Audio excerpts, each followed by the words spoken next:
Chemtrails Revealed. My name is Bill. Welcome to the Night Terrors Weekend Show, and we're starting right now. My Banned by YouTube series drops an episode every Wednesday morning. YouTube said to me, take down 3 years of your videos. These videos are no longer on the channel. The only way you can see them is to catch them on Wednesday. If you value what I do here on the Night Terrors streams and in the Night Terrors videos, one way to support the channel is through Patreon.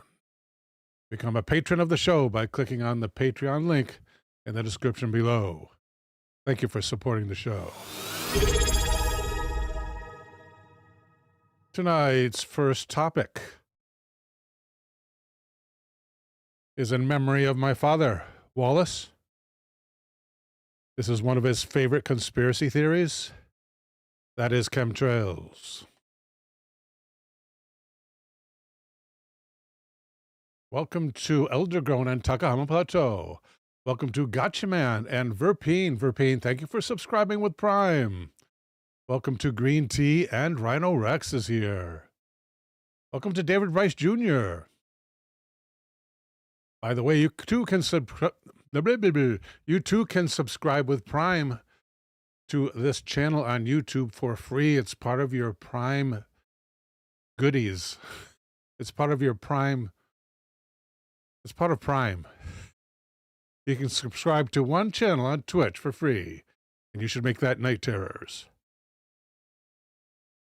Let's get started.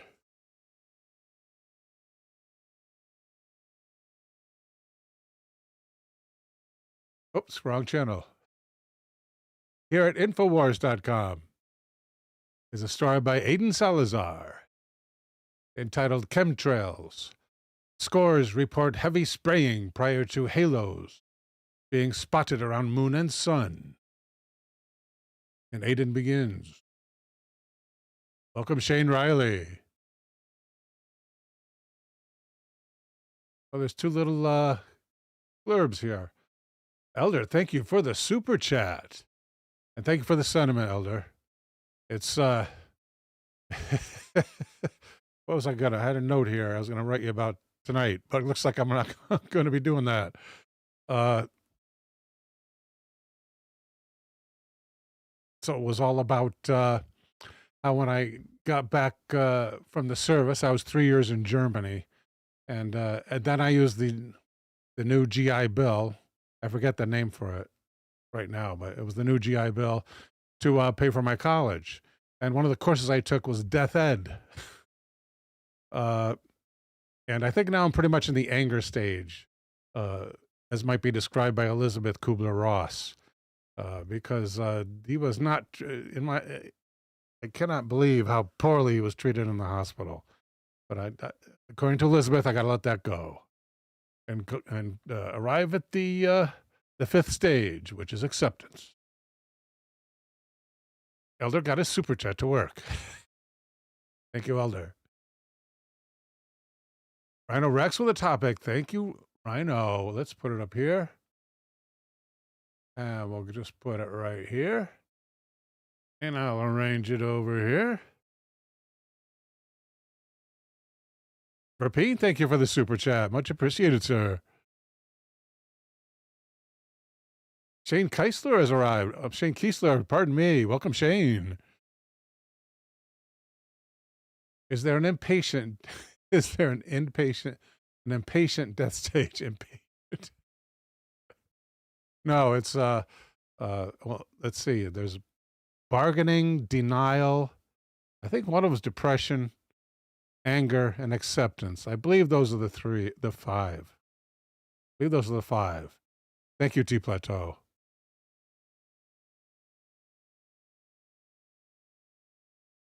Thank you, Rhino Rex. Much appreciated. Okay, let's see. Tulpas. Yeah, oh, we're definitely doing Tulpas tonight, definitely. Let me just get that situated here. In the notes. And this is going to be I'll just put a blank space there. Hopefully I'll know what it is. Thank you, Rhino.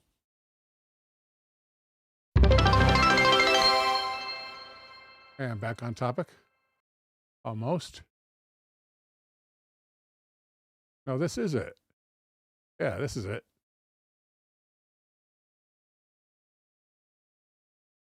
Diane Min has arrived. Diane says, thank you. I was watching a baby video. They're hilarious. Oh, they're hilarious, of politicians as babies. And overhead was a jet spraying chemicals. So funny. Thank you for the videos, Bill. Appreciate you and your hard work. Thank you, Diane.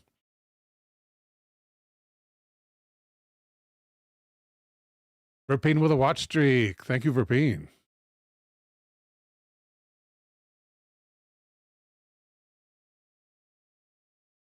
No, Dad was not a vet, T Plateau. Fortunately, he had me, and that actually got him out of Nam. Actually, he told me, well, a couple, maybe 3 or 4 months ago before he passed. Thank you, Verpine, for the topic, and with a link. You gotta love that. Adjusting my suggestion schedule once again.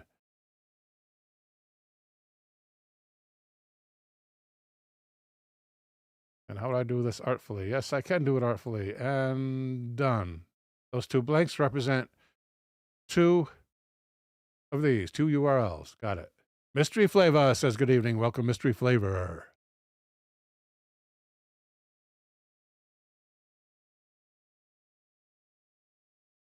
Yeah, that Garth one looks interesting, doesn't it, Green Tea? All right, let's keep on going here.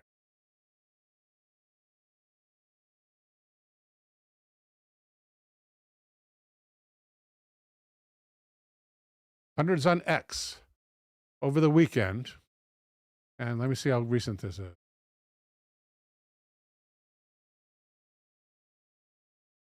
November. Reported seeing rings in the sky around the moon and sun, with many attributing the bizarre happening to atmospheric geoengineering, otherwise known as chemtrails. The unbelievable phenomenon was observed in the UK, where several mainstream outlets claimed halos witnessed were merely an uncommon weather event caused by moonlight refracting through ice crystals. But we know better. However, keen sky watchers earlier in the day reported on X they had observed artificial clouds being sprayed into the skies by jets. If these clouds don't dissipate within a few minutes, they are no longer considered contrails, but rather chemtrails. And here's a quote here from noted UK-based X user Dan Stevens. How you become a noted X user, I'm not entirely sure. But he asserted the MSM was attempting to downplay and whitewash the strange observance. MSM, mainstream media. And Danny said, yesterday we all saw the spraying across the UK. Oh, here's the whole post. He continues, Twitter was awash with photos people took, showing the spraying as it happened. The spraying continued throughout the evening and into the night. In the morning, people posted thousands of pictures and nighttime spraying, and we have to go to X to see more, I guess. Yes, I will. I'll just X out of this, I guess. And the halo it created around the moon. A massive BOT campaign, maybe that's a bot campaign, was unleashed across social media in an effort to debunk what people had seen en masse. In support of the debunking effort, the BBC posted this propaganda article. How long can they continue hiding this nonsense? Here's the BBC cover-up. Halo spotted around the moon across England. By Sophie Madden, no relation. It's spelled differently. The halo around the moon was seen over the Isle of Wight, among other places, on Saturday evening. Must be late evening, because that ain't the sun. 800, I was going to say 281. 821 replies to this tweet. What do they call an X post?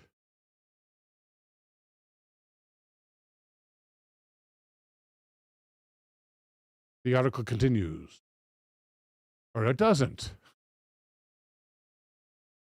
Maybe we should go back here one more. There we go. Elder informs us they still call them tweets mostly. Thank you, Elder. Twitter was awash with photos people took, showing the spraying as it happened. The spraying continued throughout the evening and into the night. In the morning, people posted thousands of pictures of the nighttime spraying and the halo it created around the moon. A massive bot campaign was unleashed across social media. Why am I repeating everything? Because that's a whole quote, I guess, from the man himself, Daniel. What people had seen en masse. In replying to users who believed his post to be satirical, Stevens highlighted reports published by the Royal Society and the House of Commons, addressing geoengineering, which is ostensibly being conducted to combat climate change. We'll take a view from another angle shortly in this episode. Rudy McGee posted, I didn't realize there were people who were serious about this nonsense. Thought someone was taking a piss, like promoting Flat Earth 2 to annoy scientists. It's caused by the refraction of moonlight from ice crystals in the upper atmosphere, and has been viewed long before man could fly. Answered by Daniel, are you saying the government is trying to regulate a conspiracy theory? And geoengineering isn't a thing.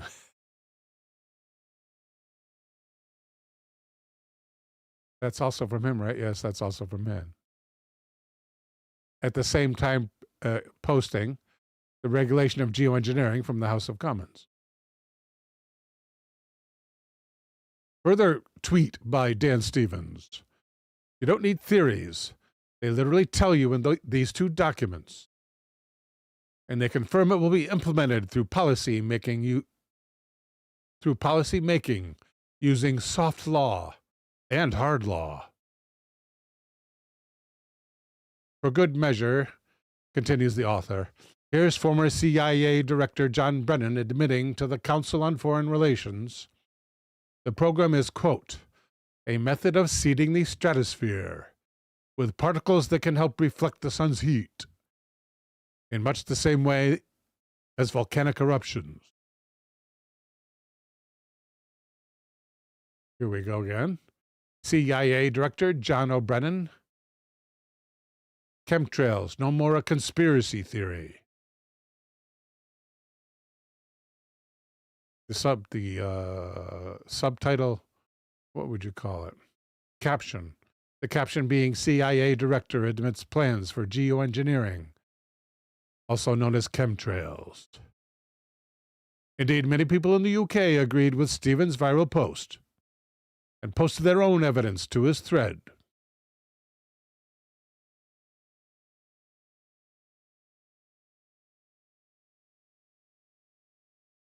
The furniture maker tweeting, I could even see them through the mist the next day. Hashtag sky bastards.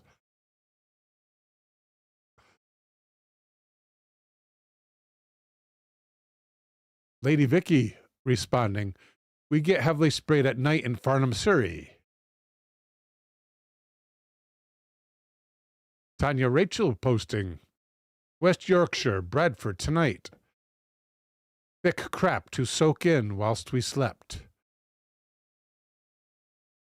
From Bluesy Susie. The sky started off so beautifully blue.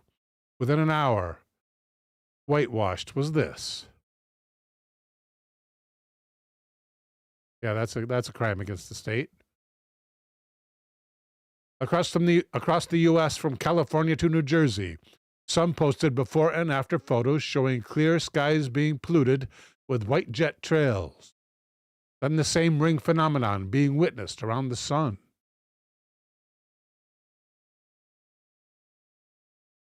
From Tina May, all one word.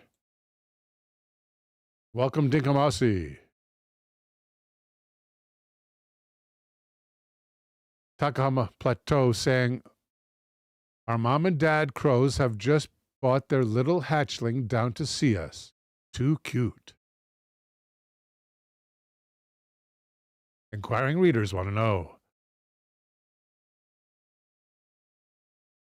Tina May posting, today in Southern California. I watched them spray all day. This happened within a few hours. It's nice how she posted before and after. Hi, Dinkamasi, and welcome to Stanley Zafistanovich. I want to say that fast. Stanley Zafistanovich. It ain't that hard. Jeff posted they were spraying a ton in Texas yesterday. I even started to look at the flight pattern app that I have. What plane does this? This we got to see in a larger image if we can. No, it just says link. Let's try. If we open the link, we'll probably get the whole post. Let's enlarge the whole page and count clicks. 1, 2, 3, 4, 5. I guess 5 does it. Go -1. So 4 more clicks down. So this is the app that shows the plane's flight. Check it out. A wide swing to parallel the same path. And he's pretty good at keeping, evenly spacing his parallel lines. Look at that.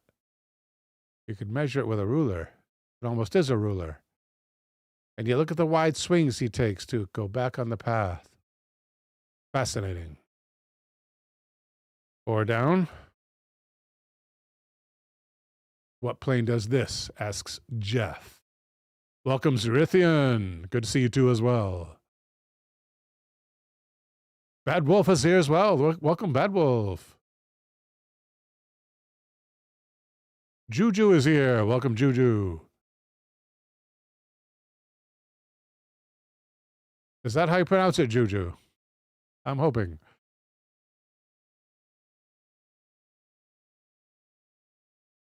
Dinkamasi informs us an autopilot with set waypoints. Thank you, Dinkum.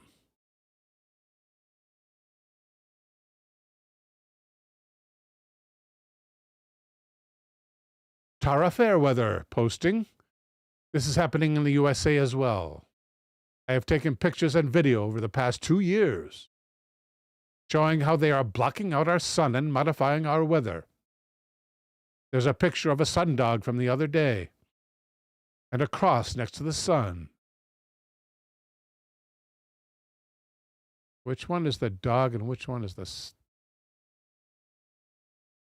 the X?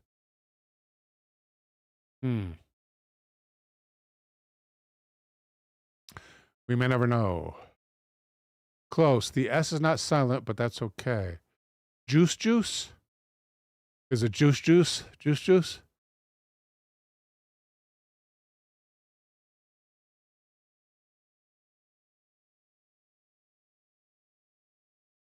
Cali Gal posting, such a disgusting day in OC. Juice juice. Cool. Thank you, Juice juice. OC meaning, and I used to know that. I knew this at one time. Thank you, Dinkamasi.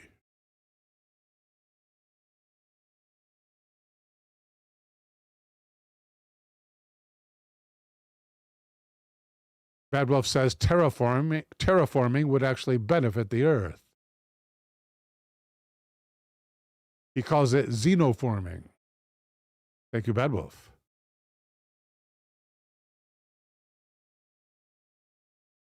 And a post from Love the Ranch Life. I'm in San Diego and had one here today. Woke up with no clouds, then mid-morning started seeing the trails in the sky. Within an hour, it started getting cloudy, and I look up at the sun and see this. You can see the ring there.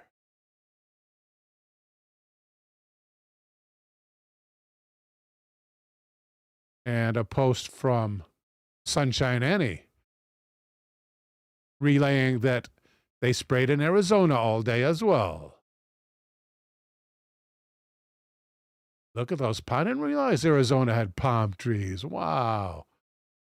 I heard it's like one of the best places to live. One of the best places to live, climate-wise. Sunny Arizona. Juice says, I think the chemtrails all tie into the mind control stuff they're doing. That coming up next, Juice. That coming up next, Juice. You are prophetic.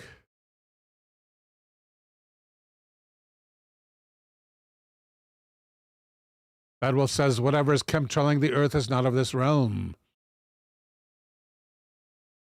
And a post by Mad Love Mama from Midwest USA. Not so much of a halo as the chemtrails themselves. But at this point, it's just the choices of these people. But InfoWars decided to put it up, right? I don't think I would have put it up, InfoWars. I mean, there's no evidence. I mean, it's halos is the topic, right? There's really no evident halo there.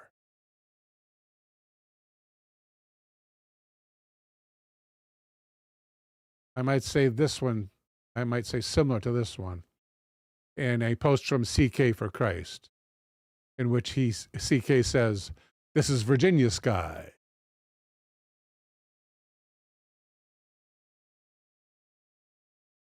T. Plateau says, it could be colluding governments to control the world and use us as cannon fodder. That coming up very shortly. It's all related. Carrie Price Cox posting a picture of the contrails, but no halo. Chemtrails, I should say. Same regimen in Delaware as well. Now here you can see both.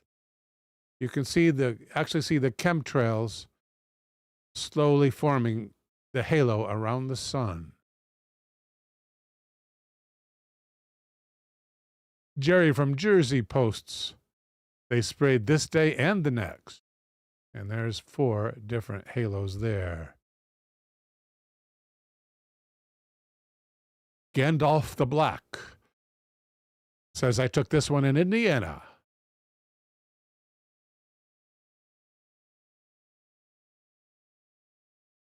AM posting, I took this picture here in Maine. Some halo, and yes, they sprayed us all day.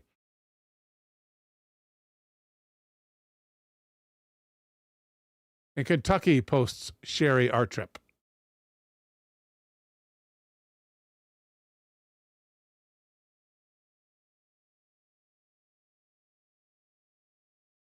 The Thought Police posts Langley, British Columbia, Canada.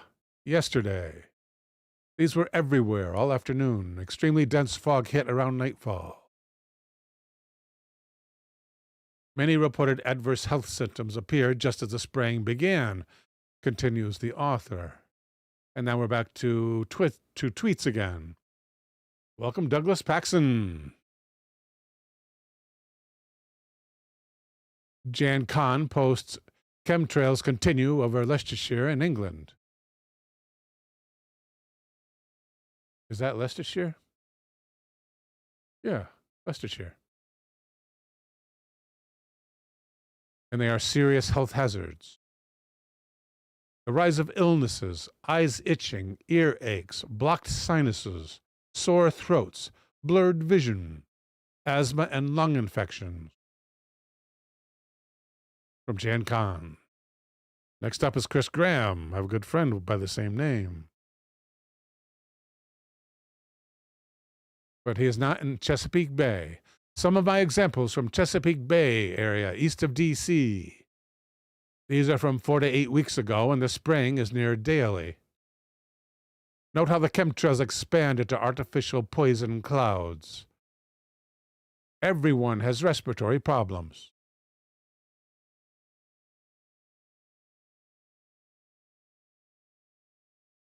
Marty Price is here. Welcome, Marty. Marty says the sky's the limit. Or maybe not.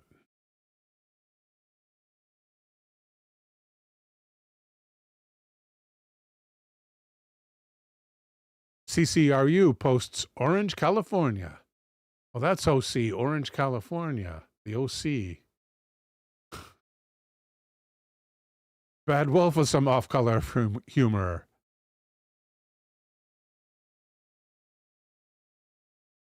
I feel like we're being attacked today. My brain is telling me not to breathe. My whole family is having major respiratory issues. Wow, look at that pattern. Nettie posting, sore throat arrived on time as usual. V posting, and one day the spraying may include ingredients that will wipe us out. The ingredients they spray now are known cancer-causing carcinogens. Tomorrow they may be more potent. The author continues, despite the media's attempts to play down these curious events, it appears more people are beginning to look up in the sky and ask why the public is being lied to about the massive geoengineering agenda happening right in front of our faces. And another tweet from Charles Wolfe, these pilots know exactly what they're doing and what chemicals are being dropped from their planes. They all need to be held accountable for what they've done. We need to start pressing charges against them and having them put in jail. Not hard to tell what party he belongs to.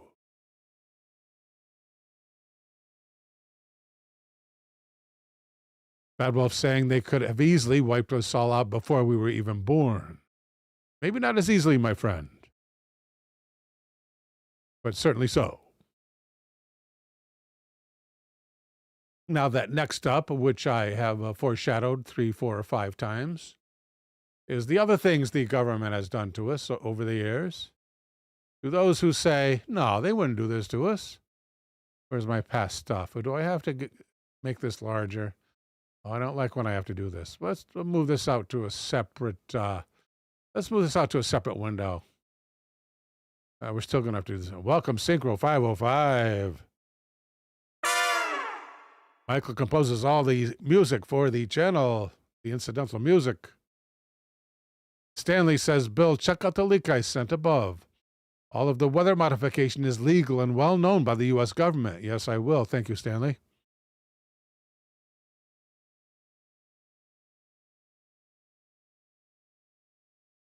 Looking for the link.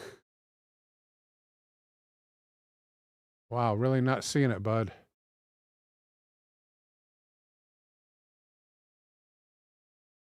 I see your arrival. Do you see the link yourself, Stan? I am not seeing it.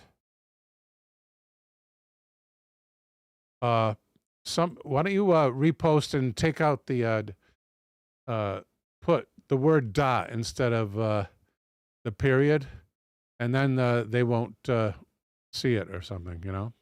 Maybe the YouTube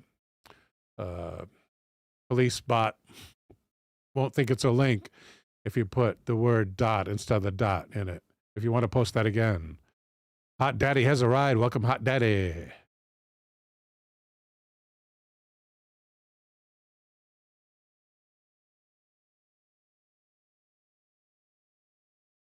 All right, so yeah, so I guess I'm just going to blow this up like this. Because I have to see where I previously asked about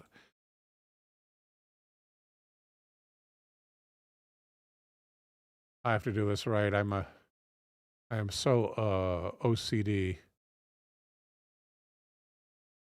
There we go. And bring back the signature tag. And it's right here.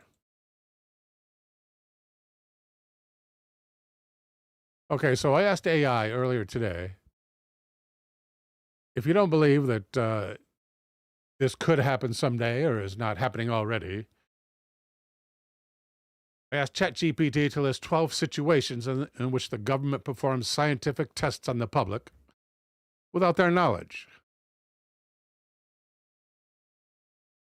And AI replied, here are 12 well-documented cases where governments, especially the U.S., conducted scientific or medical experiments on the public without their knowledge or consent. Of course, the Tuskegee syphilis study, rather famous, and should be number one, in my opinion. And Rhino Rex says, wait, you limited it to just 12? He had a really good laugh over that one. Which happened also in Guatemala. Holy cow. Mental patients in Guatemala.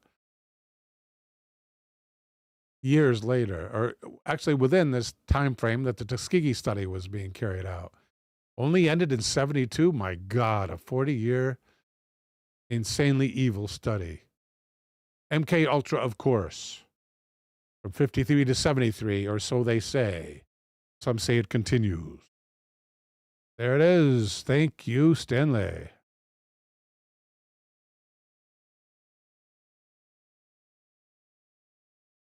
I'm thinking, is it congress.com? It got to be congress.com, right?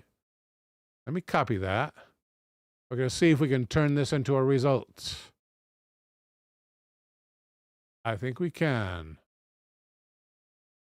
I believe it's congress.org. So I'm going to try .org. It's a Senate bill.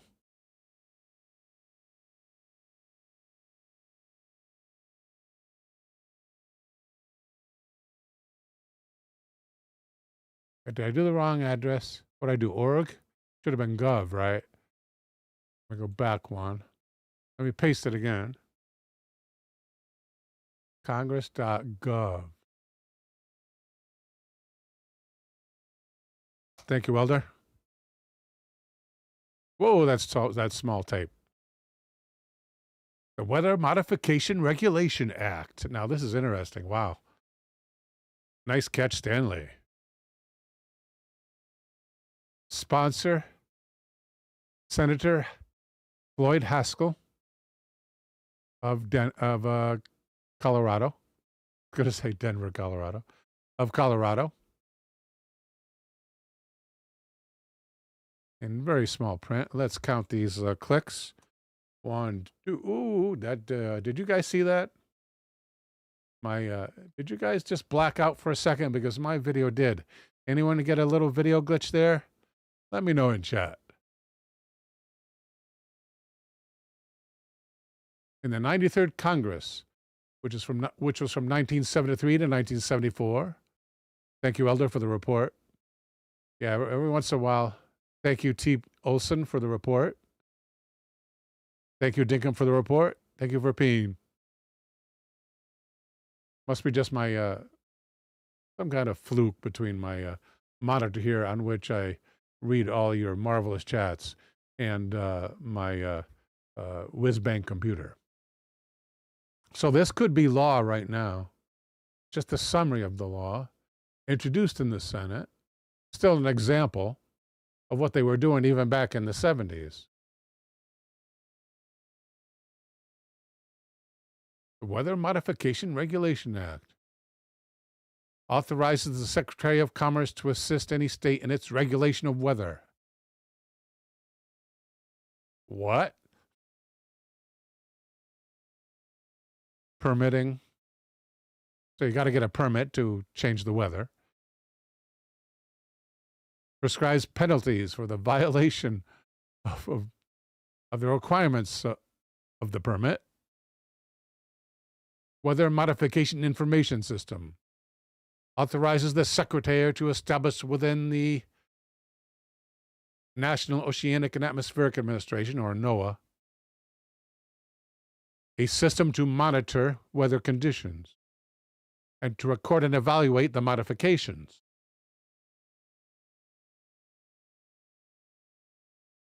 I wonder how you found out if this was made into law.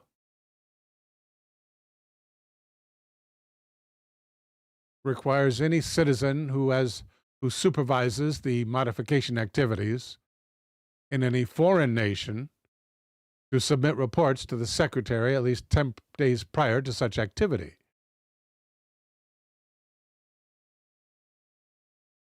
Wow. Does it say up here whether they made it as a law, whether it was signed into law or not? Tracker introduced. So I guess just introduced. This tracker indicates the progress of the bill. So unless they bring it back up and vote on it, we're safe from this one at least so far. Thank you, Mr. Z. And back to that AI. Operation Sea Spray took place in 1950 in San Francisco, where the U.S. Navy sprayed the Seriata maricescens bacteria. No, not the Seriata. The U.S. Navy sprayed Seriata maricescens bacteria over San Fran to study biological warfare dispersal. Residents were unknowingly exposed, and at least one man died from infection. Wow.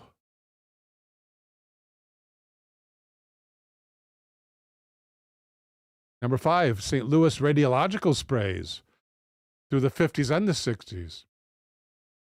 Gotcha man informing us it made it to law. Here's the form to fill out. Wow. Probably not this particular bill, but one very similar, right? Maybe the form will tell us. And we're going to take a look at that form right now. Thank you, G-Man. Oh, we got to save it first. Let's save it to the show folder, which is in the weekend show and Chemtrails Revealed. We'll save it right to there. That should still be open, that show folder, and it is. Open that PDF. Always with Acrobat, please. Until I find one that's not monitored by the man, I'll be using Adobe.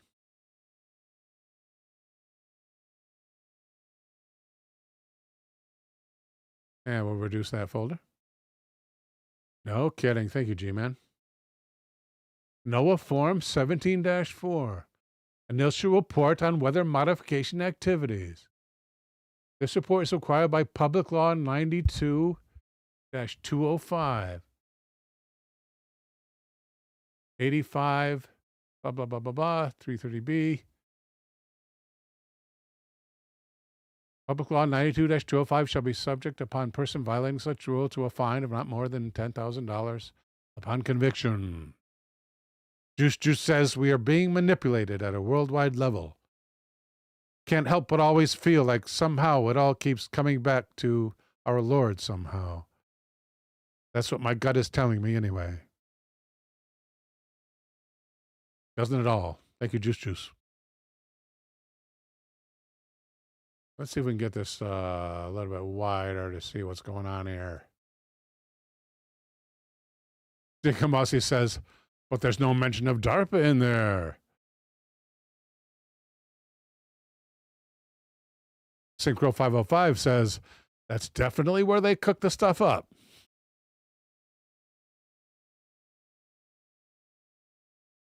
Initial report on activities. Yeah, I got to cover one of my chats to do that, so we won't be here long. Project or activity designation. Purpose. Description of modification apparatus. Dates of project. Logbooks. Safety and environment. A bunch of yes and no boxes.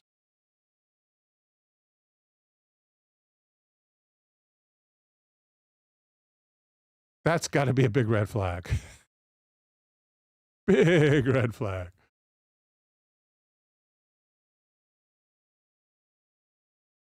Big red flag.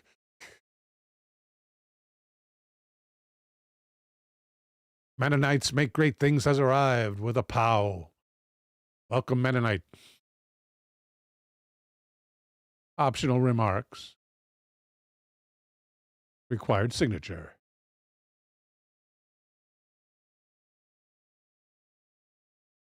Instructions for initial report. Describe modification apparatus, modification agents, and techniques used, including ground or airborne apparatus. Type of material dispensed. Rate of dispensation. Type of gauges used in target and control. Any other pertinent equipment such as radar, type of aircraft, and type of technique.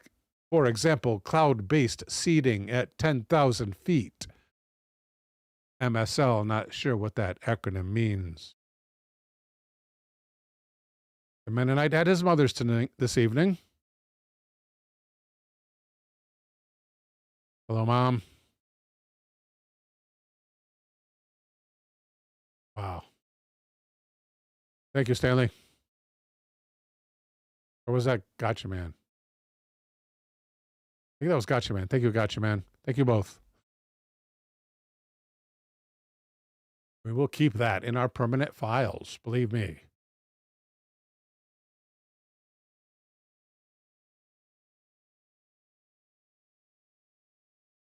Oh, wait, I was doing the AI. We're still on the AI list. Other experiments conducted on the public without their knowledge by the government. Stanley Z says, after sharing these links, this just might be my last Night Terrors chat. They're doing some horrible things over on TikTok, let me tell you, Stanley.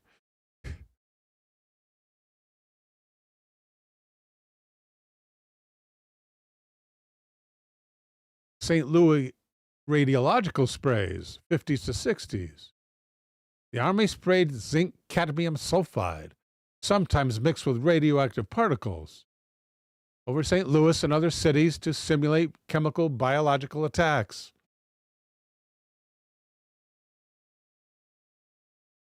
Willowbrook hepatitis studies.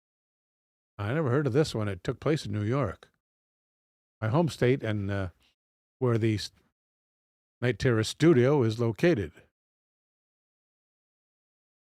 Welcome, JRG Mighty.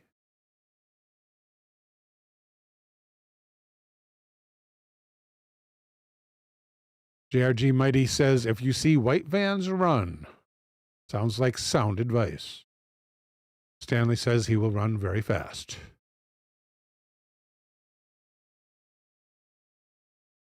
Mennonites make great things, says radioactive batteries last 90 years.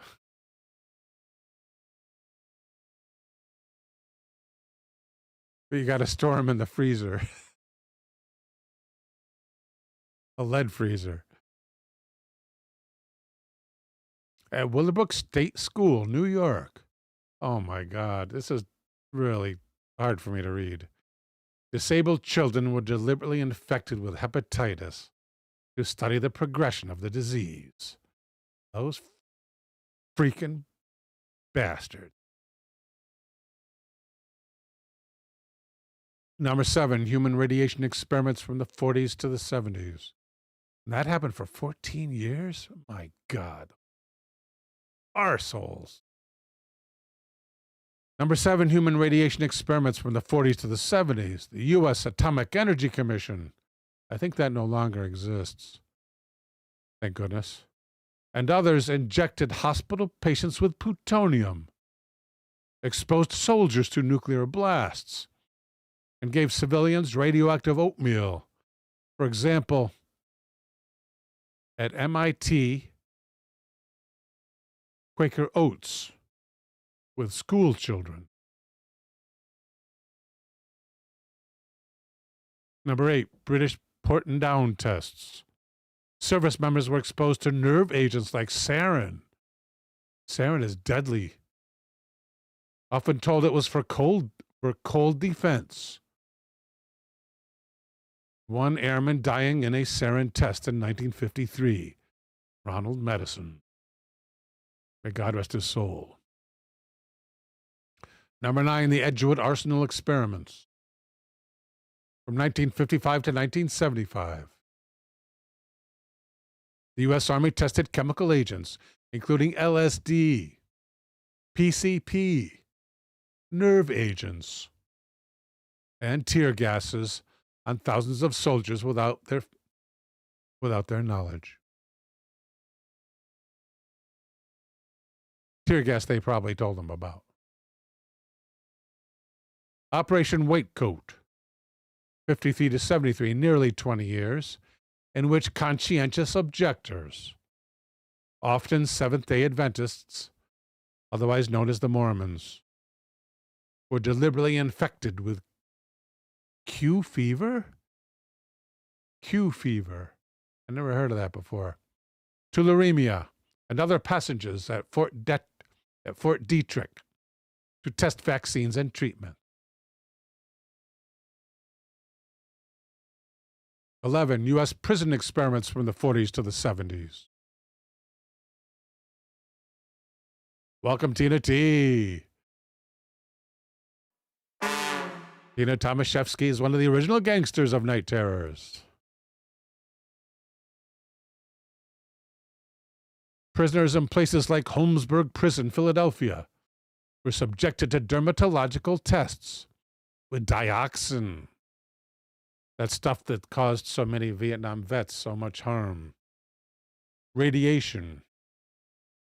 And mind-altering drugs without informed consent.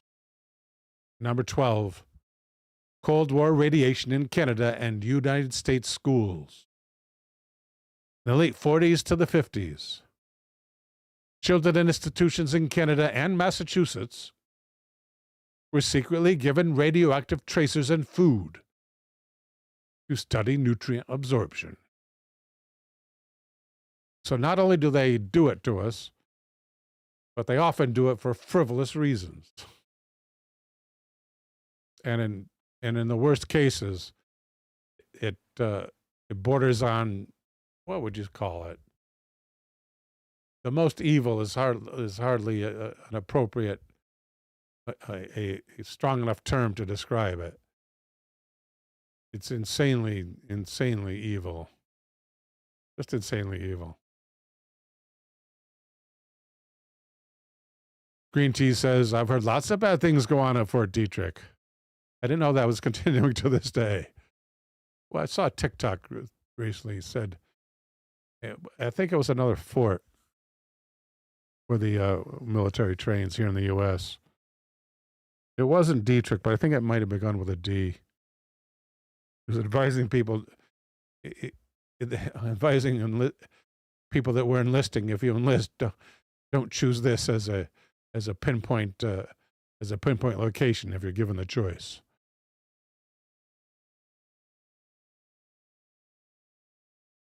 From your lips to God's ear, Mennonite. All right, next up. Wow, we did a lot on the first topic. And let me just reiterate here with my pop's picture. Where is that at? This first topic has been in memory of my pop, Wallace, who passed away this past Wednesday at 2:15 p.m. May God rest his soul.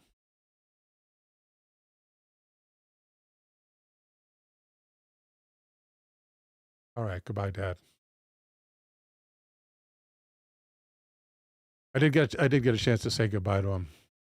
I wasn't there when he shuffled off the mortal coil. None of the family was.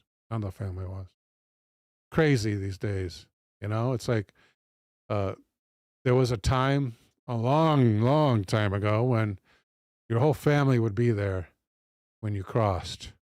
Not anymore. Now it's all in the hands of lots of times people who don't even know what's going on with you. It's just a crime. That's my anger stage in the 5 stages of death. by Elizabeth Kubler-Ross.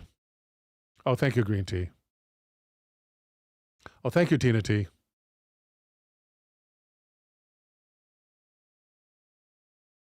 Gotcha Man says, research says unconscionable. I can feel compelled to agree. Oh, so sorry to hear that, Tina. Give her my respects, please. My condolences, please. After that, I need a little bit of coffee. Thank you, T Plateau.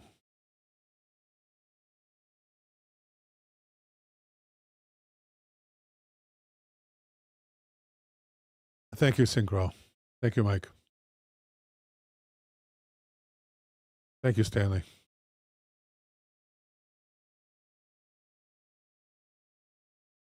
Mennonite has a good word, megalomaniac evil. Megalomaniacally evil.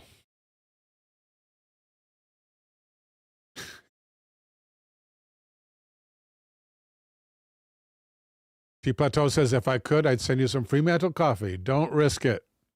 We do not want you to get in trouble with the authorities. And I've done the research. It is illegal to do that. You're not allowed to send coffee from Australia to anywhere.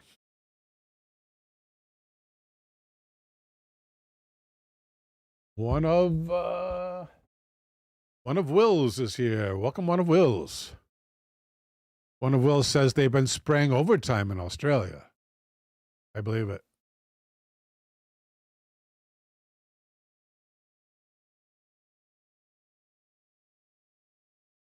Thank you, Mennonite. Thank you, Green Tea. All right, next topic up is from Elder. And this is at, did I forget to do the down tick on the words? I guess this is the same as it's supposed to be. This is at discovery.com. This suggestion from Eldergrown, providing a link. Thank you, Elder. I think that maybe this should go down a couple of ticks. Minus. We'll try that. I went up 4 ticks, I think.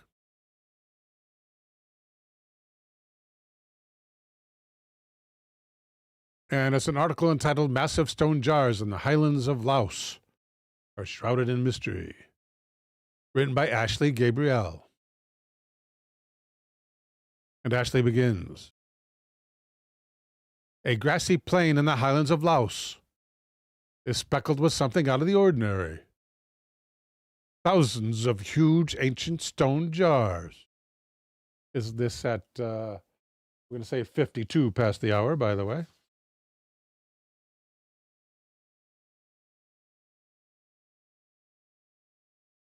The jars have been studied for decades, yet mysterious details continue to puzzle researchers and raise more questions than answers.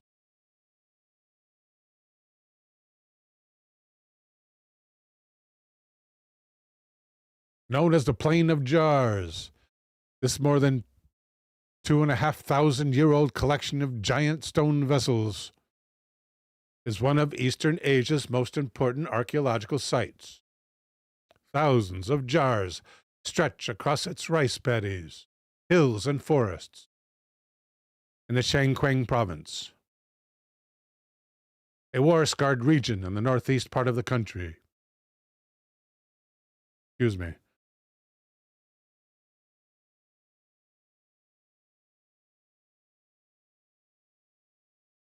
Oops, had a coffee accident here, and I hate wasting good coffee.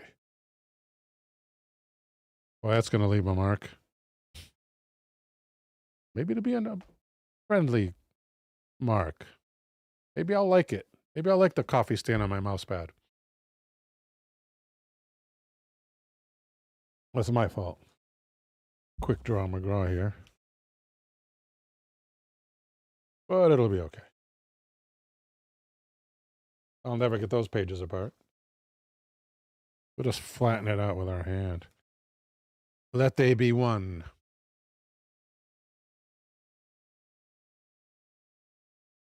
ranging in size from 3 to 10 feet and weighing up to 14 tons apiece.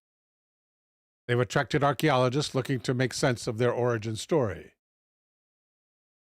Surprisingly, the impressive archaeological site was of little interest to Western researchers until the 1930s, when a French scientist named Madeleine Colani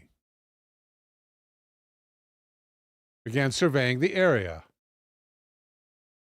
Although her studies revealed major findings, like a nearby cave with human remains, suggesting the jars may have been used for funeral urns for chieftains, they also revealed puzzling details that led to years of unanswered questions.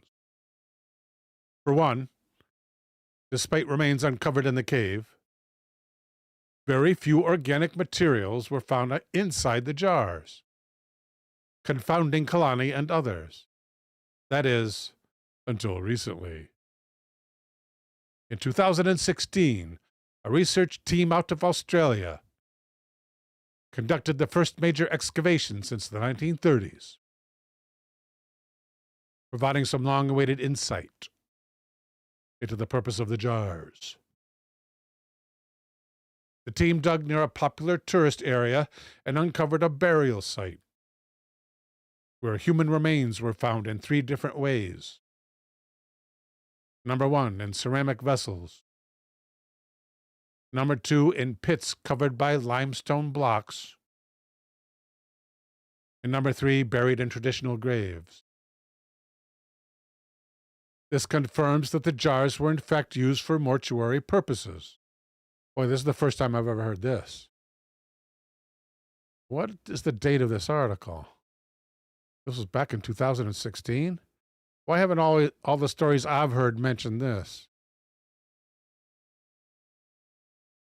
This story from 2019, so everybody should know this about the jars.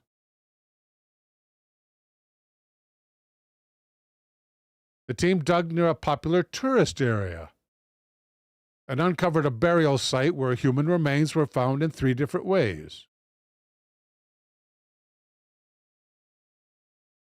All 3 is a place to decompose bodies prior to burial.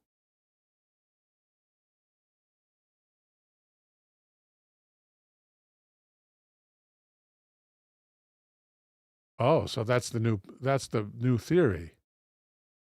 Huh. Decompose them prior to burial.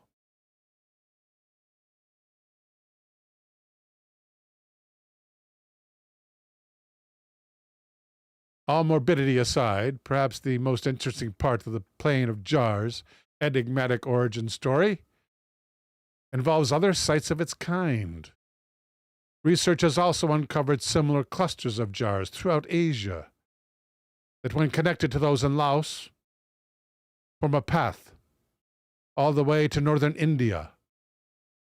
This has led scientists to believe that the jars were used in an international trade route through Asia. It's possible that rainwater collected in the jars for travelers to use during dry seasons.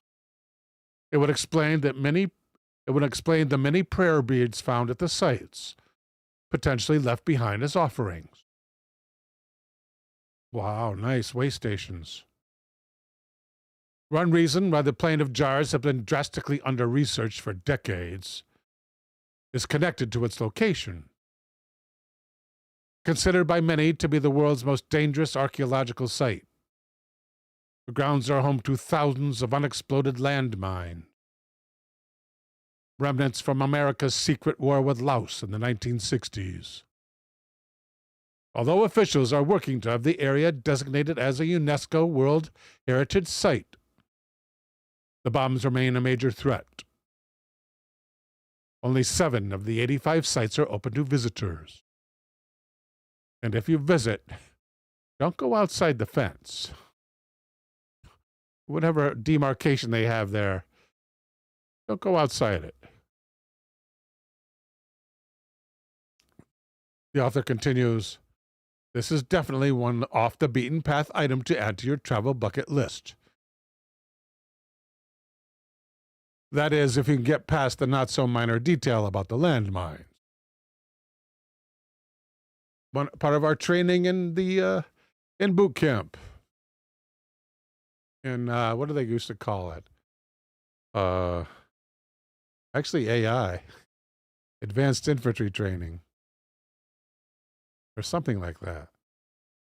I think it was AI. Yeah, they taught us how to probe for mines. We practiced it.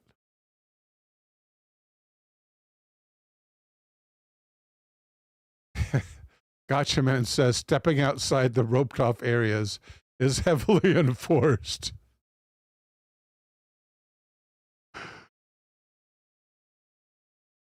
Thank you, Elder. And at 0 minutes past the hour, it is at the hour now.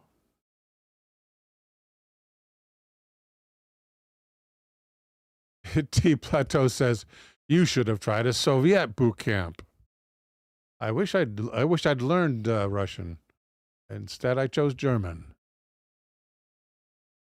I'm kind of glad I learned German, but I would have rather had to learn like something that would have been more valuable to the Allies, to the current Allies. Let's see. So at 0 minutes past the hour, the next suggestion. Oh, now we're going to have to say 1 minute past the hour. Our next suggestion is also a link.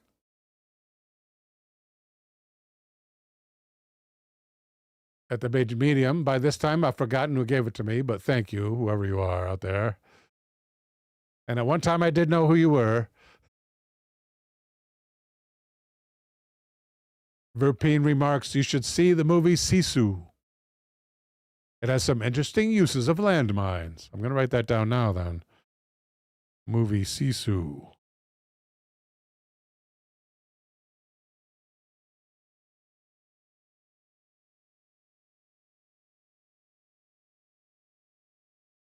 Here at Medium.com is a story by Osman Guznis Oskert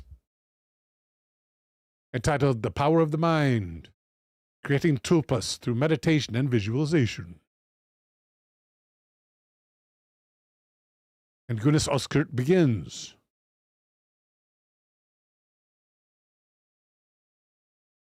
Knowledge is only an experience that can be accessed by those who can see the truth. Knowledge is everywhere, in every point, in everything that exists. To see it, you must learn to be patient for years. Learn to look with a divine perspective.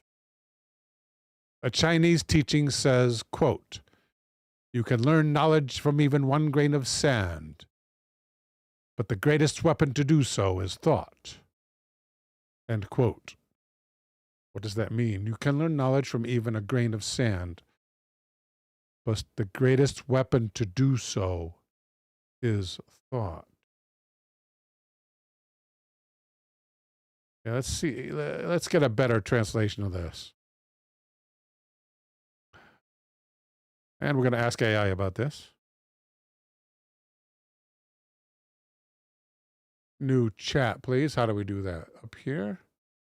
Oh, we can open sidebar here. Oh, I should have done that before. New chat. I didn't need to go full page. That's good to know. New chat. Turn on the dragon. There is supposedly a Chinese teaching which I do not understand.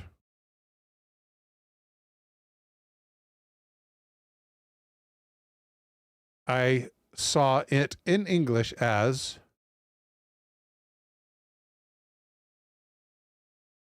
and I'll put a couple of quotes here, go between the quotes and paste that saying. And I forgot to turn off the dragon. So we're going to put our quotes there again and paste that saying and ask AI. Tina T asks, Ancient? I couldn't find a good source. I'm not surprised. It doesn't mean anything. That matches exactly the phrase, you can learn knowledge from even a grain of sand, but the greatest weapon to do so is thought. In the established Chinese classics, Confucian, Taoist, Buddhist, etc., it might be a paraphrase, a modern reinterpretation, or a translation that's not standard. The Walkies has arrived. Welcome to the Walkies.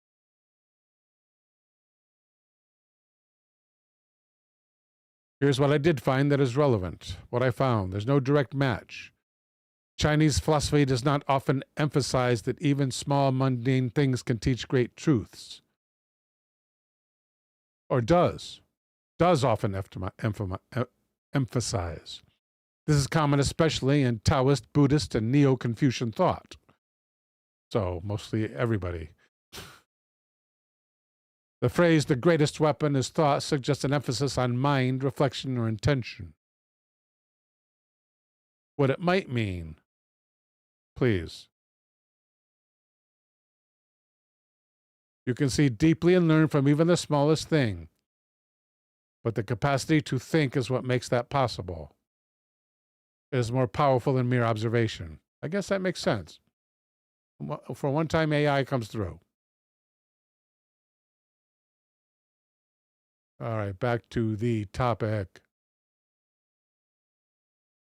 Our thought structure both builds walls for us and helps us find light in the darkness. That's why it's very important to be aware of our thoughts.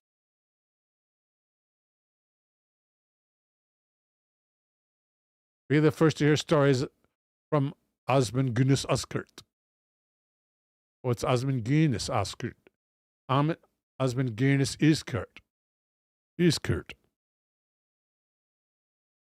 Osman Güneş Özkurt.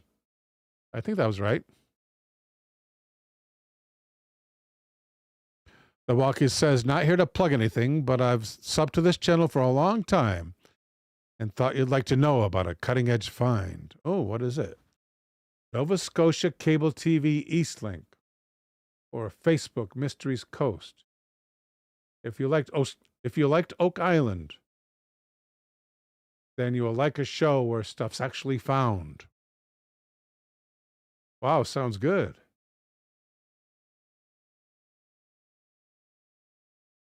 It's on a show we make, Mysterious Coast on Eastlink Cable TV. A show you make. Wow. It's private currently, but I can tell you it's real. I can tell you where a Viking settlement is in Nova Scotia.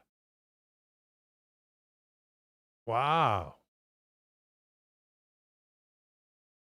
No, Walkies, please feel free to please feel free to plug away, please.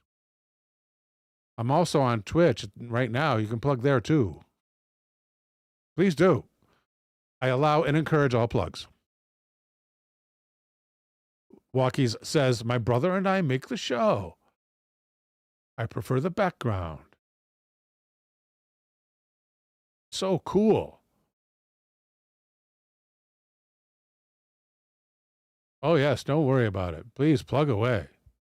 I will help you. It's some of my best content. Some of my best content is my plugs.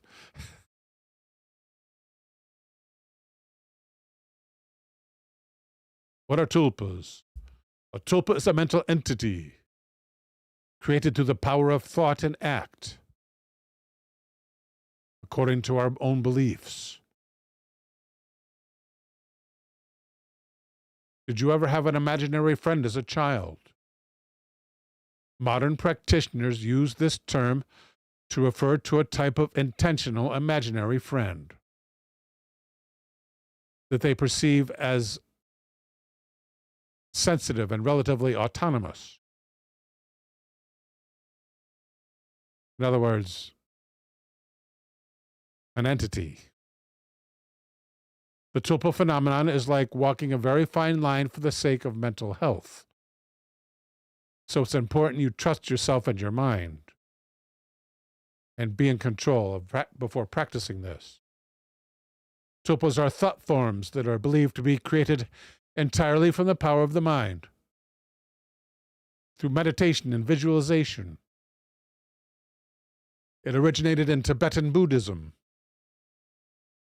and tulpas are considered to be beings that can take on any form or appearance, believed to be able to interact with the physical world.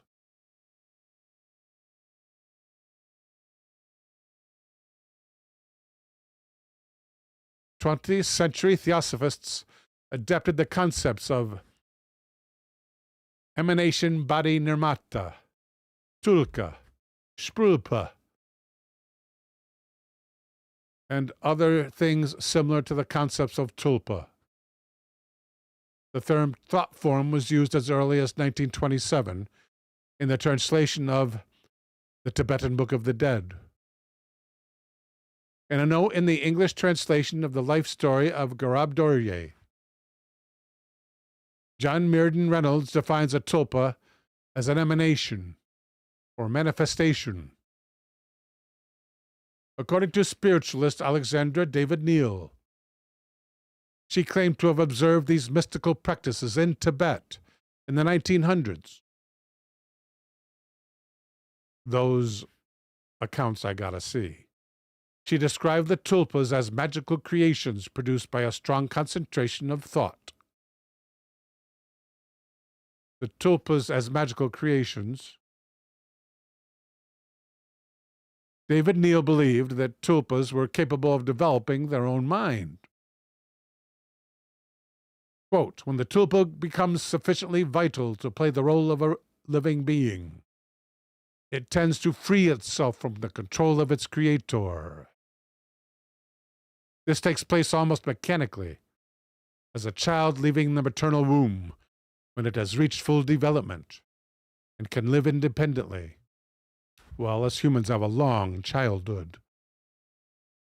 What if it takes just as long for the tulpa to mature?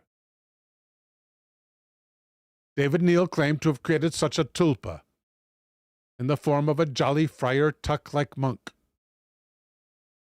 which later developed its own life and had to be destroyed. David Neal raised the possibility that her experience might be deceptive. He said, I may have created my own hallucination. But she also said that others could see the thought forms she created. The process of creating a tulpa involves focusing the mind and using visualization techniques to bring the thought form to life. It requires a high level of concentration, a high level of intention, and is said to require a significant amount of time and effort. So, this is like your one and only hobby, if not your full-time job. Once a tulpa has been created, it's believed to be able to manifest in the physical world and interact with its surroundings, even when surroundings include other people.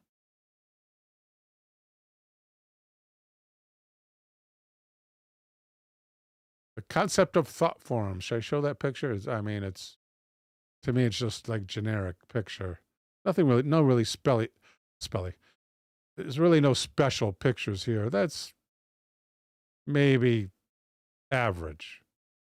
Maybe C plus very little. But this one is just blah. I could draw a better one on paper with a pencil.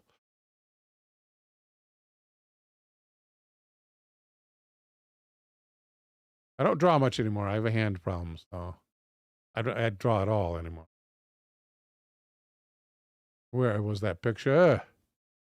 It was up there. Therefore, we are here. The concept of thought forms in Western esotericism is believed by some to have arisen as an interpretation of the Tibetan concept of tulpas.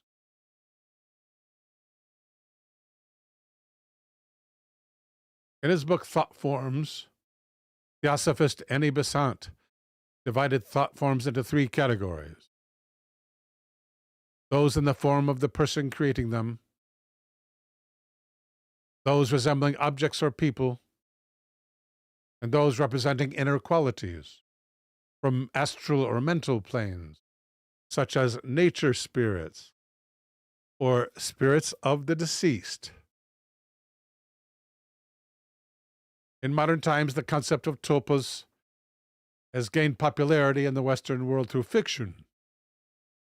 In the late 90s and early 2000s, it became popular on TV. I never noticed it. Since 2009, online communities devoted to tulpas have emerged on 4chan and Reddit. That Reddit, that tulpa Reddit subreddit might be interesting to take a look at. These communities, which refer to themselves as tulpa makers or tulpamancers, provide guides and support for other tulpamancers. Yeah, we got to see that Reddit stuff. Let's just duplicate this. Duplicate. Let's use it to go to Reddit. Oh, it's there already. Very good.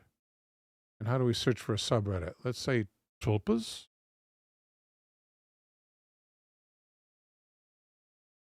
A common search.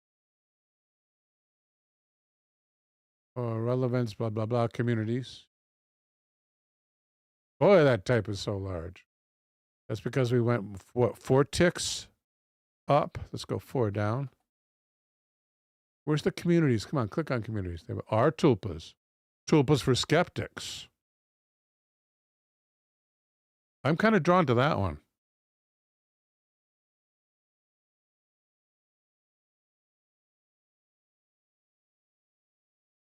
How dangerous is tulpamancy really? Evidently, tulpamancy is, as necromancy is the raising of the dead, tulpamancy is the raising of a tulpa. Welcome, Marty Price. And thank you, Tina.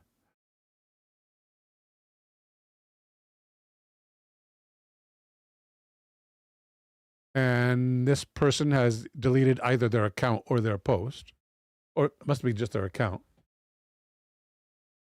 Anonymous says, I've been thinking about making a tulpa for some time as a way not to do some desperate stuff. Don't even think about that stuff, pal. Don't even think about the desperate stuff. Try to think positive. But all I've seen on the main sub is, I guess they mean, by the main sub, I guess they mean the tulpa subreddit, is people regretting having made one. I spend most of my free time running around the house, imagining conversations already. So it would probably not be so hard. Is it actually dangerous? In a bad state of mind? Yes, we just read that. If you've got a question about whether or not you're going to be safe, if you have fear about it, no, don't do it. Don't do it. Also, I'd have a design and characteristics in mind already and think of pairing it with some CBT, mental stats. The spelling in this post is not very good. I can insult the spelling since it's anonymous. There's like about 5 words misspelled in this post. 4 or 5. One Hot Turnip posts, one hot turnip. I don't know what this is, but a tulpa seems like the best definition. I have this dude that I keep having experiences with.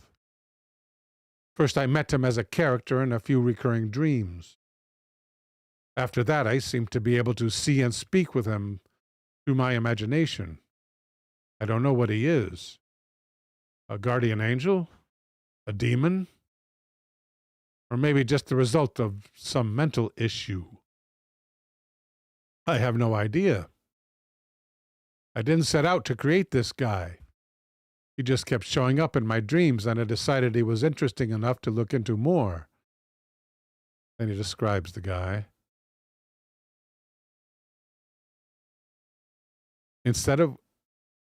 He's a muscular man in a completely black suit with the head of a black goat. That would scare me. Instead of goat eyes, he has these kind human eyes. The last time I saw him in a dream, he revealed that the goat head is just a mask. He took it off to show me his real face, but it really freaked me out, like flickering between multiple different people's faces. That is freaky. So I asked, is there more to this post? So I asked, can we click on it to see more? I'm not seeing any more. Oh, there it is. We have to go back to see the other part. So I asked, where are you? So I asked him to put it back on, and he obliged, saying something like, yeah, I figured you wouldn't like that. This sounds like a creepypasta to me. In fact, it sounds so much like a creepypasta. Welcome, Big Al One. Big Al One says, Forbidden Planets, Monsters from the Id, seems to cover much of the flavor and themes as the Tulpa. Yeah, good point, Big Al One. And for those who are not in the know, Forbidden Planet is a reference to the classic science fiction story starring Robbie the Robot, the one that who also designed the Lost in Space robot, by the way. Those two robots are designed by the same man, the same Japanese man. I think it was Japanese or Japanese, if you prefer. Also starring Leslie Nielsen and a couple other big stars. And the theme of the film was the fact that one of their machines, even though all the race he found on this planet, or the traces of the race he found on this planet, the traces of their civilization that he found, the machines still worked. The machines still worked, and one of them was a machine that amplified the id, the creative power of the id, which Freud may have described as your, I don't know, the driving force of your personality, maybe. And he created this, spoiler alert, he created a monster that started attacking everybody, including himself. Anyway, I digress. And this sounds like a creepypasta, so I will digress from here as well. Let's go back to the Tulpa article. There's a link from Eldergrown. Thank you, Elder. And this is from the movie. These drawings, if I'm not mistaken, were made by a famous, it might have been a Disney artist, but I think it was a famous Bugs Bunny artist, I think. And this was the id in the movie. Big spoiler alert. This was the id monster in the movie. That's when it was being attacked. It was normally visible, but it was being attacked by lasers. You can see those laser shots, those laser rounds in the photo. It was Disney, says Big Al One. Thank you, Big Al One. Big Al One says subconscious monster manifested. Right. Thank you, Elder. Yeah, I always thought that part was kind of corny, but I never thought Robbie was corny. Robbie the Robot. What a beautiful creation. Let's take a look at him.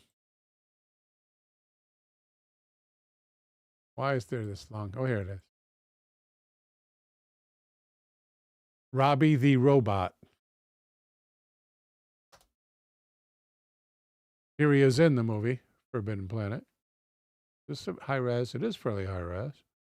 Oh, there's a real good close up of him there. And there, we're going to open this image in a new tab. Here's a good picture of him. Yeah, that's a nice resolution. Love Robbie. Only second to the Lost in Space robot, because of course I grew up on Lost in Space, the original broadcast air dates. I probably saw them all. Rapine says, I've always loved that movie. Tina T asks, wasn't that the same robot, the bad robot they also use in Lost in Space? Yes, Tina T, absolutely. Was a guest star on many different shows, and I think appeared in more than one Lost in Space episode.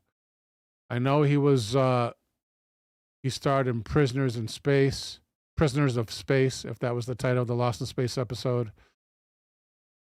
And he also was on one where he played an evil robot on one of the Lost in Space episodes as well, as you remember.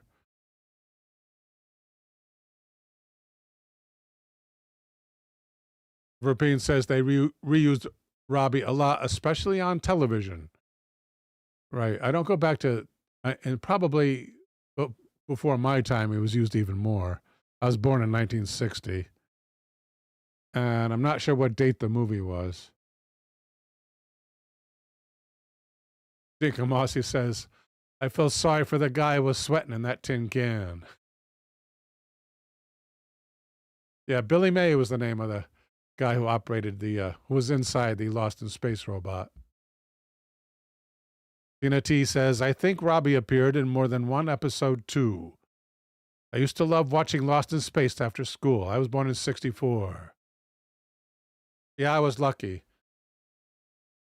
I was born in 1960, and yeah, I saw every one of them. I was especially happy when the music changed in the third season. Love that third season theme music. And of course, it was written by John Williams. They called him Johnny Williams in the credits, who also wrote the music for Close Encounters of the Third Kind and many other famous motion pictures, but also wrote the theme music for The Time Tunnel as well. Gotcha Man says, it was weird watching Forbidden Planet because it had Leslie Nielsen, and I kept expecting a deadpan joke.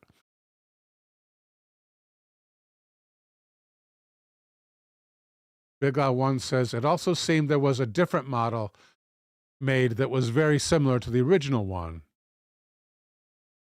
Yeah, that's, to me, the arms, right? To me, the arms don't look like the one I seem to remember from the Robbie that I've seen most recently. Interesting. Synchro says the way he looked at the camera was priceless. Oh, thank you, Mike. I didn't realize fishing for a compliment here.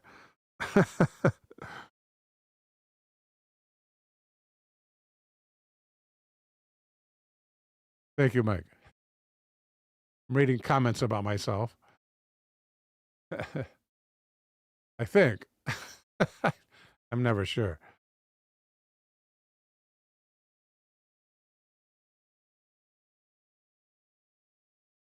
Okay, next. I think we're still in the middle of Tulpas. We're at, and we know how they're made. You think them into being. There's a danger of them becoming real, and then they would have to be destroyed. So let's move on. Next topic.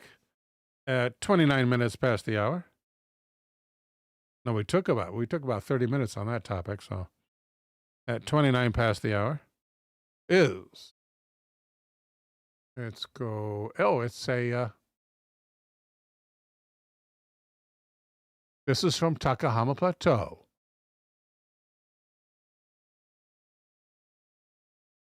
And let's just plug that in right here.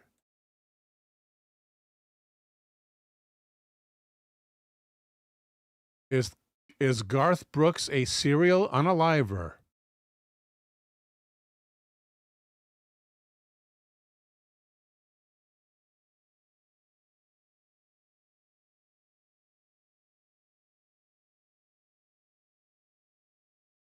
Or is it someone else? Good question.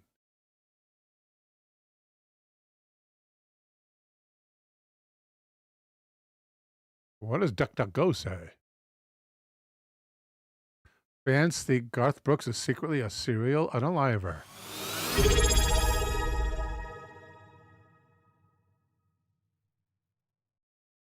Let's check that out from the Las Vegas Review-Journal. Or, specifically, welcome, Jufologist. Specifically, thereviewjournal.com. Ms. Tomaszewski says, I remember seeing a few video thumbnails saying that about Garth.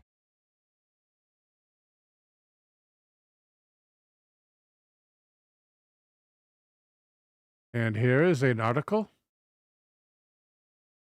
Let's see if we can find the author. By Isabella Taragiani Parade.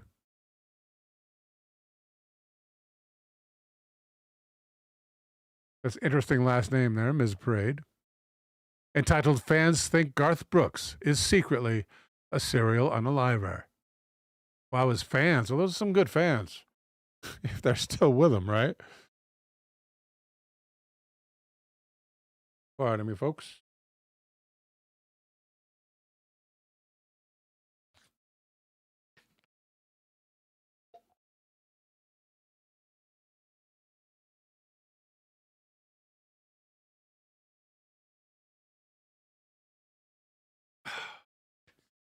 I spilled all my coffee.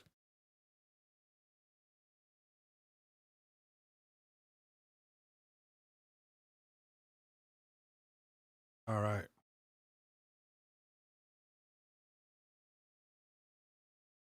Tina T says, no kidding, devout fans.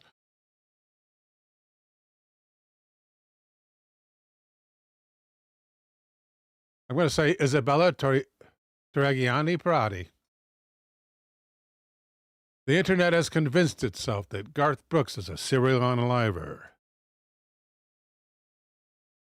And honestly, that's not even the weirdest part. Yes, you read that right. A growing number of people genuinely believe one of country music's biggest stars moonlights as a murderer. And thanks to a new viral TikTok video, this theory is picking up steam, serious steam online. This dated last month. So it is topical and current. The conspiracy hinges on Brooks' tour dates. Someone's following Brooks. Someone's following Mr. Brooks. Supposedly coinciding with missing person reports across the country. TikTok detectives have been mapping his concerts against disappearances, convinced they've cracked some sort of criminal code. But it gets weirder.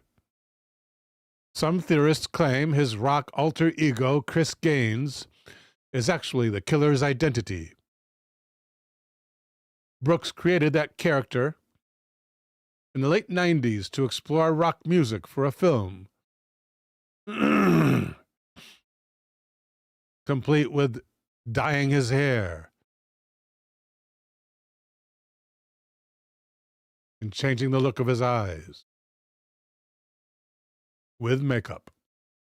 According to believers, it's the perfect disguise for getting away with murder. What if they're going to show a picture of him in disguise? Let's try Garth Brooks in disguise. Garth Brooks in the skies?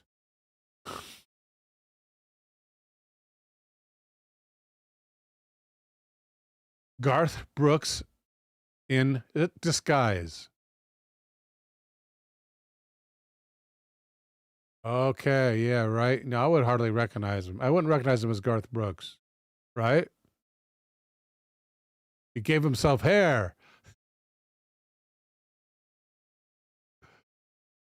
My apologies to the hair challenged people out there. The follically challenged.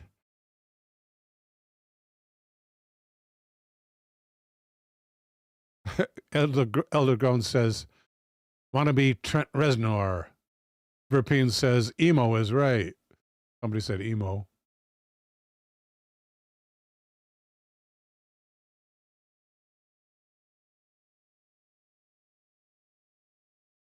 Go as Garth Brooks' alter ego on Halloween. Oh, I can't trick or treat anymore. I had to give up sugar. Yeah, the doc told me I had to give up sugar. I mean, like, no freaking sugar, no more candy. Of course, I was eating like, once I had like, I mean, I kid you not. I ate like 5 full family-sized packages of you know those Twizzlers, like the Twizzlers with the filling, like 5 or 6 of those in a row. That's what, 30K calories in one day? I just went crazy because my weight was so low. I found out I could splurge once a day on my diet and just eat candy all day long. Bad idea. Bad idea. Now the doctor says I can't have any. And so, yeah, I'm up for it, man. Help me keep down my weight. Tina T says he looks like an overpaid magician.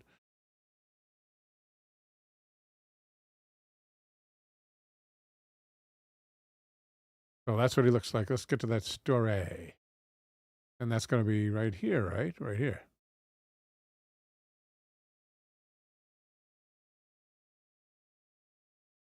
With, okay, makeup for the eyes. As for the smoking gun, a 1989 interview where Brooks was asked if he'd ride a bull for charity. His response, "I'd rather kill somebody." That's kind of, that humor is beyond dry. I'd rather kill somebody. Usually you'd say, I'd rather kill myself. These days you got to say self-harm. I'd rather self-harm myself.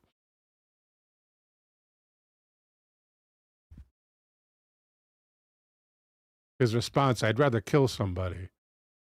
Would you write a bill for charity? I'd rather kill somebody.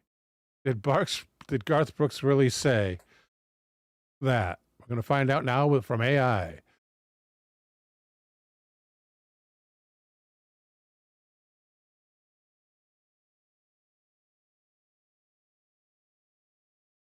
Did Garth Brooks really say?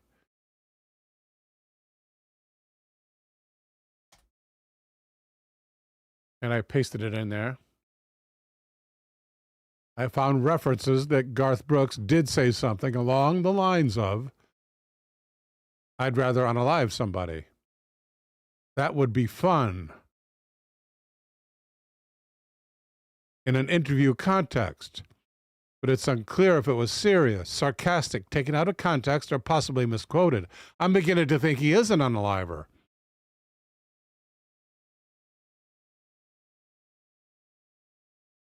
Here's a breakdown of what I discovered. A site called Whiskey Riff claims that during an older interview, when asked if he might play a bad guy role in acting, Brooks said something like, "Okay, I guess. I'd rather unalive somebody. That'd be fun." Okay, if you're acting, yeah. There's also a video clip noted by Vinyl Ranch on Facebook of Brooks commenting something like,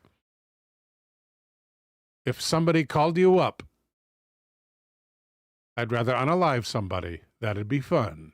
If somebody called you up. If somebody called you up. What does that even mean? Verpine says, does AI know? Or is it lying to us? We may never know. T Plateau says, unaliving yourself or even felo de se. That's an ancient term. Yeah. What is uncertain? I could not confirm a reliable original source, such as a full video or a full transcript from an officially archived interview. The context seems to have been talking about acting or playing a role. The bad guy suggests a metaphorical character, yeah. No kidding. Some outlets treat the quote as humorous or provocative rather than as a literal threat. Conclusion is likely he did say that phrase or something very close. Maybe in a non-serious hypothetical way. Maybe playing a bad guy kind of scenario. If you want, I can try to find the original video or transcript so you can see the exact phrasing. Yes, do it now. Yes, both please. I think we're going to wait while he does this. Yeah, that's what, oh, here's what we, oh, guess not. Thank you, ChatGPT. This is not a paid endorsement. I wouldn't advise paying what I pay monthly for this, which is $4 Sawbucks. It ain't much, but it's every month.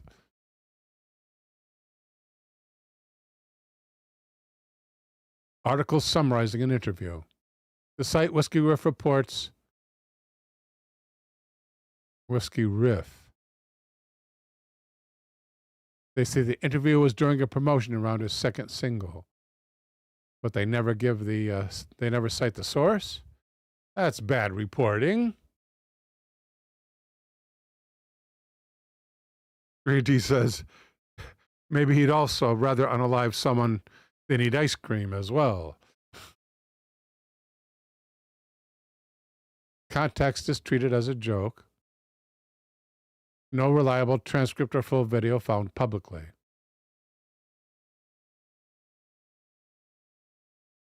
Let's ask. What about the source cited in the Whiskey Riff article?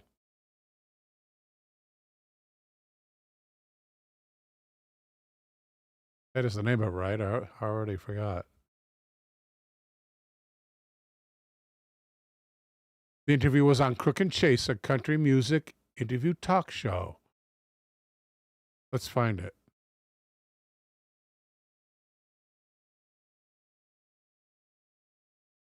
JRG Mighty says, I don't know how these new celebrities are so famous.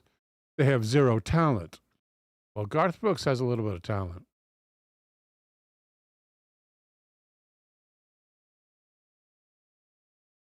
We'll use Crook and Chase and Garth Brooks. How many times could they have interviewed him? Where's a good place to search? The duck usually works pretty good. Let's duplicate the duck. Duplicate. Oh, Garth Brooks is already there. Good. We'll replace this part with Crook and Chase. We'll put on in the middle.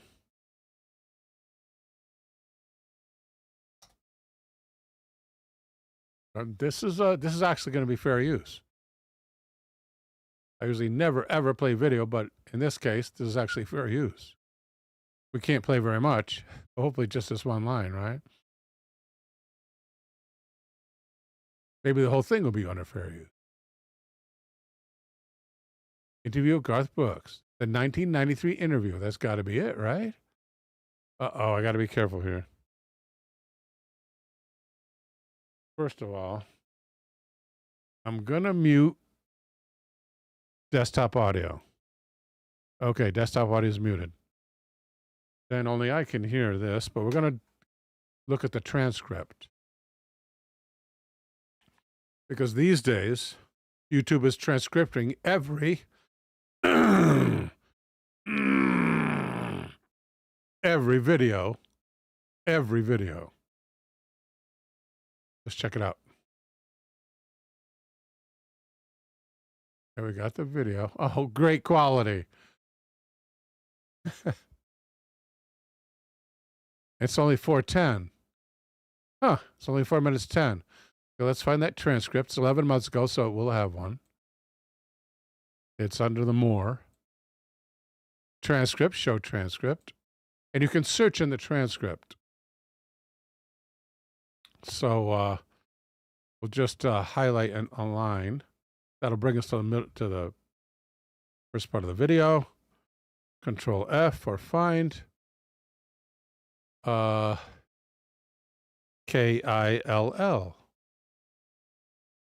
0. MURDER.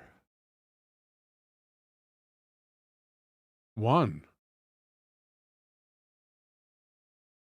Wait, we're at a different place now. We want to be in the transcript, people. Or transcript.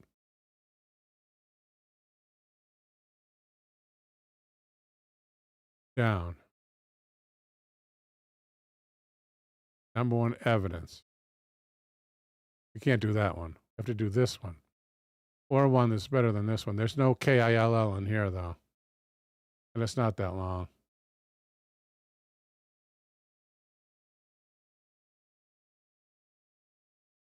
I'm just reading real fast. I don't see anything immediately.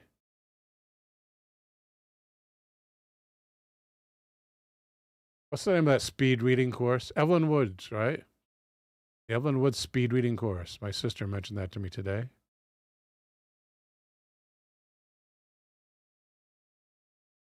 Let's see if there's anything else on Crook and Chase and Garth.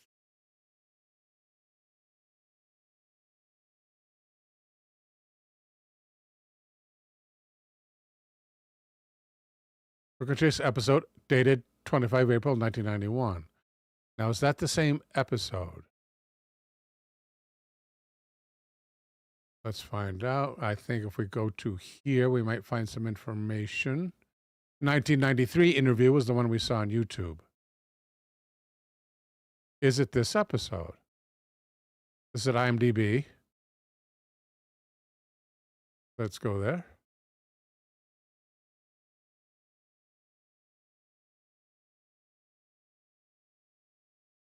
Any information on it? Yeah, go to more from this title. How many dozens of times was he interviewed by Crook and Chase? No synopsis.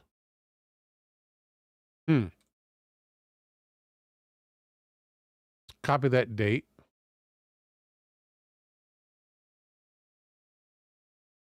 Do another duplication here.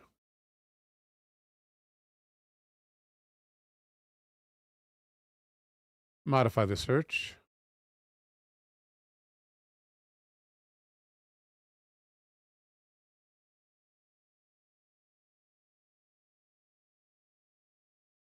Okay. Ooh, it's at archive.org. Fragments, it says. Wait, anything whole down there? Crook and Chase at Disneyland.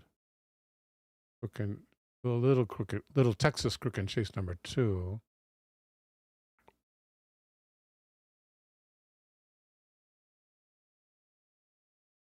And not very many results. That is good for the researcher. To wit, moi.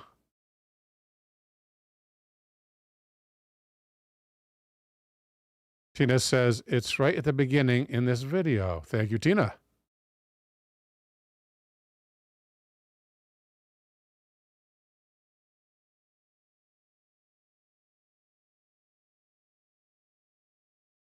Okay. Here we go. We're going to play this clip. We play this clip under fair use. I'd rather kill somebody. Oh, you would? That'd be fun. He said it. I'd rather unalive somebody. That would be fun. What was the question, though? Do they say? Let's check out the transcript. This from 2 years ago. Let's see if it's transcripted. Do they back transcript? And evidently they do not. Yes, they do. I have a little bit more respect for YouTube, which means not very much. Go transcript. Let's see the second time where that is mentioned. Just go here anyway. Well, let's go to the top of the transcript. Is that the top? No. That is the top. Okay. So Control F.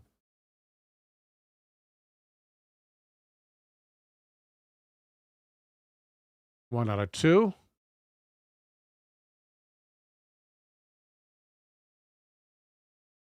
This is commentary. Where's the second one?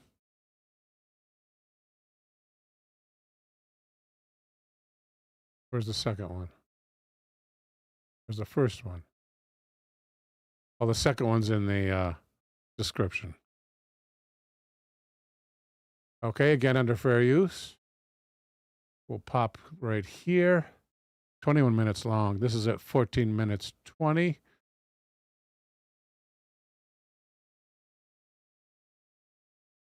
First, somebody says he's an effing psycho. And then we're going to go here. And we're going to play a portion of this video under fair use.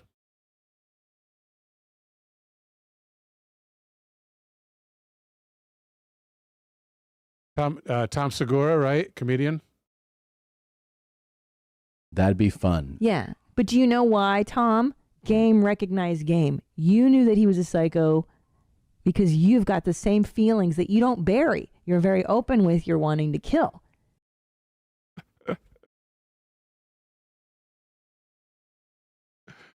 Elder Growth says, now I got to find my Dirty Harry collection.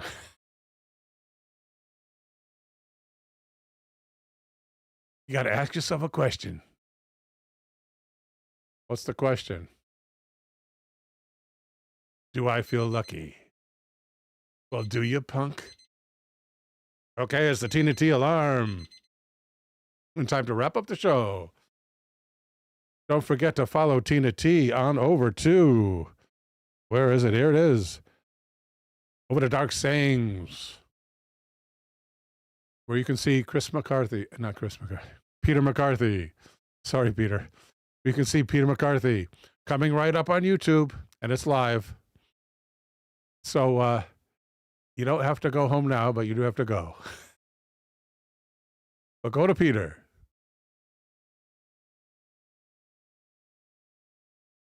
We will see you. We will see you on Wednesday in the Banned by YouTube video, and next Saturday for the live show, of course.